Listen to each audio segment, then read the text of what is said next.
Indonesia kehilangan potensi investasi dengan estimasi 2 ribuan triliun di saat APBN Indonesia di 2024 kemarin cuma 3 ribuan triliun. Wakil Menteri Investasi dan Hilirisasi Dodot Pasaribu mengungkapkan bahwa sepanjang tahun 2024 Indonesia kehilangan potensi investasi hingga 2.000 triliun, angka yang luar biasa karena APBN kita aja cuma 3.000 sekian triliun, artinya itu hampir 2/3-nya. Tapi inilah yang disampaikan oleh Bang Jonathan di dalam videonya tadi, menanggapi statementnya Pak Wamen Investasi kita, Pak Dodot Pasaribu. Bukan angka di tahun 2024, itu angka unrealisasi investasi itu sekitar 1.500-an, mungkin tembus ke angka 2.000 triliun. Di mana Pak Wamen menyampaikan bahwa unrealisasi dari investasi di periode 1 Januari 2022 sampai Desember 31 Desember 2024 itu 1.500-an triliun. Kalau misalnya gue kasih data nih ya, 1.549,7 triliun tuh tepatnya.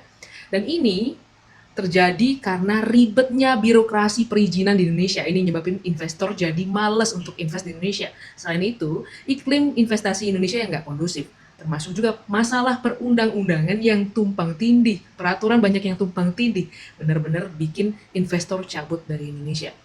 Ini nggak cuma terjadi di satu daerah di Indonesia, tapi di 29 provinsi di Indonesia, yang mana Jawa Barat itu punya nilai unrealisasi investasi terbesar, yaitu 256,3 triliun, disusul oleh Sulawesi Tengah 224,7 triliun. Dan nilai daripada unrealisasi investasi ini didapatkan dari 15 klasifikasi baku lapangan usaha di Indonesia.